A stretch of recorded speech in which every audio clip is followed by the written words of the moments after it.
We just got done hiking the Centennial Trail, which is actually a relatively new trail here in the North Shore, and actually specifically off of the Gun Flint Trail, which, not to be confused, is an actual paved road that takes you from the North Shore, Grand Marais area, all the way up basically almost to Canada through like the Boundary Waters area. It's a little confusing, but it's also County Road 12 is the Gun Flint Trail. But you take that up, and then to make things even a little more confusing, the Centennial Trail is about a 3.3 mile loop, but it actually starts out and takes part or uses part of the Hikecampgo Trail. Hikecampgo. Somebody please tell us how to pronounce that. Yeah, here we go with our pronunciations again, but we'll go with Hikecampgo for now. Anyway, that is actually a much longer trail that takes you into the wilderness. And in fact, it's one of those where you need a self-serve permit. And a backcountry permit for being in the Boundary Waters area. It's also sort of connected to the North Country Trail. So you follow that first main trail, and then Centennial Trail actually is the loop. So at one point it sort of breaks off and does its own thing back toward the main road and the trailhead. And it's, the Centennial Trail it's all about, there were some mines. They tried to do some mining for iron ore back in there. The ill-fated Paulson Mine in 1893. Thank you, Susie Fact.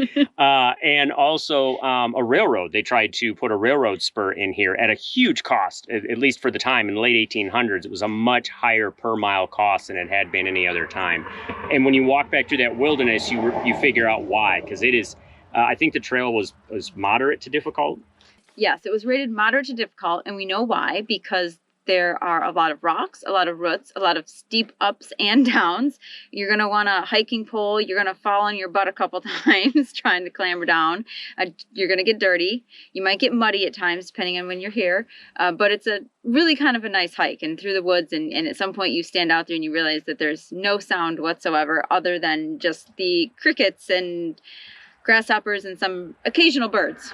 As you're hiking along the trail, you'll come along some vistas where some really nice views. You're over some lakes. You get down by a lake at one point and you go back up above the lake. It's really pretty in there, but it's not for the faint of heart. It's a little overgrown right now too, although one of the rangers we talked to said a lot of the trails in this area are a little brushier than usual because they have so many of their resources dedicated to dealing with either wildfires or wildfire prevention in other parts of the state.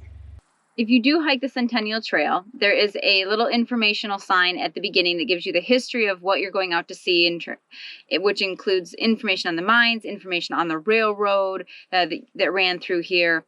And it says you're supposed to pick up a brochure and then follow the numbered signs around the trail that will tell you, what was at those posts. Unfortunately, there were no brochures in the box at either end, and we expected that the signs would actually, when you got out there, and sort of have an interpretive thing that said what there was, and absolutely nothing. So we literally just saw not even mile posts, just markers, numbers 1 through 14. Not a single one was labeled. I have no brochure. I have no idea what we saw out there. The only thing that was labeled was the actual Paulson Mine that had a sign on it. And every post that was numbered 3 that led to a little spur in the woods led to a mine. Other than that, I have no idea what else we saw out there.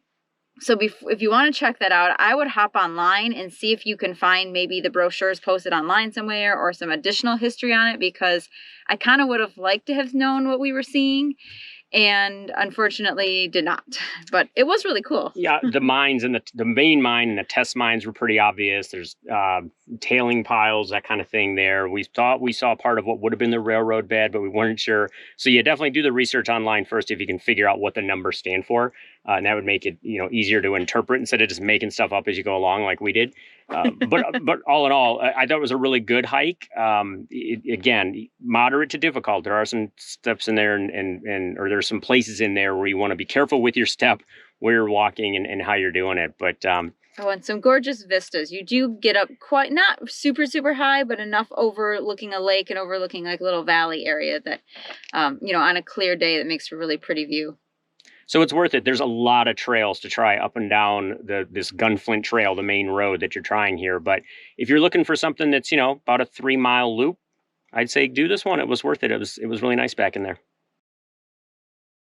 As you're driving along the Gun Flint Trail in Minnesota's North Shore, we recommend a quick stop at Honeymooners Overlook. Honeymoon Trail look something. Something. It was recommended by a ranger, and I know why. And there's a brochure for it, and it's on the map, so it's a legit place. And it's really pretty up here. It's peaceful. You got a really nice overview of a lake or several lakes. We can't really tell, but it's really pretty up here. It's a pretty steep climb. There are some wooden steps, but they're sort of like, they're not actual steps. They're just like steps built into the side of the hill. So there are rocks and roots and slippery when wet, but a gorgeous view and worth the hike. Keep on trekking. And we'll see you out there.